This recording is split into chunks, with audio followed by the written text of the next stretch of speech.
Le président de la République vit un 8 mars fort en symbole. En cette journée internationale du droit des femmes, il a organisé une cérémonie concernant l'inscription de l'I dans la Constitution française. En marge de cet événement, il a accepté d'évoquer les rumeurs concernant sa femme, Brigitte Macron, et n'a pas hésité à faire preuve de fermeté.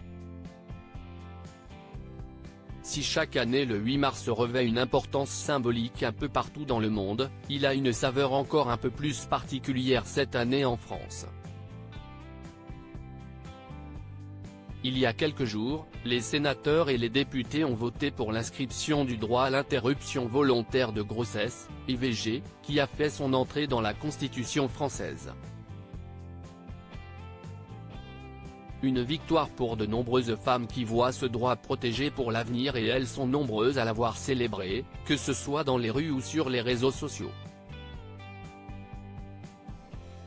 Comme un symbole, une cérémonie publique de scellement de la loi constitutionnelle du 8 mars 2024 portant sur la liberté de recourir à l'interruption volontaire de grossesse a été organisée ce vendredi au ministère de la Justice, place Vendôme, à Paris. Le président de la République, Emmanuel Macron, était bien évidemment présent, tout comme plusieurs personnages importants du gouvernement français, dont le garde des Sceaux, Éric Dupond-Moretti, le Premier ministre, Gabriel Attal, et la présidente de l'Assemblée nationale, Yaël Braun-Pivet. La première dame, Brigitte Macron, était bien sûr présente, et après la cérémonie, le président a été interrogé sur les pires attaques subies par sa femme.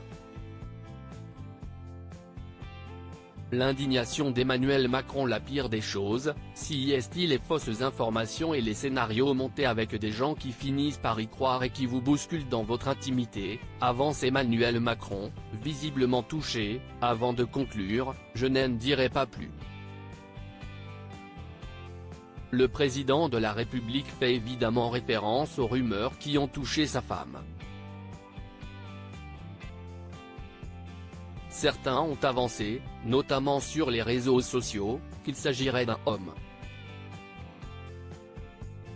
Celles qui ont propagé l'ignoble rumeur ont été condamnées l'an dernier, mais comme souvent dans ce genre de cas, le mal est fait. Il y a quand même des fadas, s'insurge Emmanuel Macron, blessé par ces rumeurs, avant de décrire son attitude face à ces attaques infondées: d'abord je réagis, je dénonce, je ne laisse pas passer et je m'indigne. Un combat des hommes et des femmes, des mots forts de la part d'Emmanuel Macron, soudé avec Brigitte pour ce moment historique qu'a été cette journée du 8 mars 2024 en France. Le combat féministe, ce n'est pas un combat des femmes. Si est un combat des hommes et des femmes, parce que ça nous touche tous. Il n'y a pas une société qui vit dans la dignité, s'il n'y a pas d'égalité, conclut le président.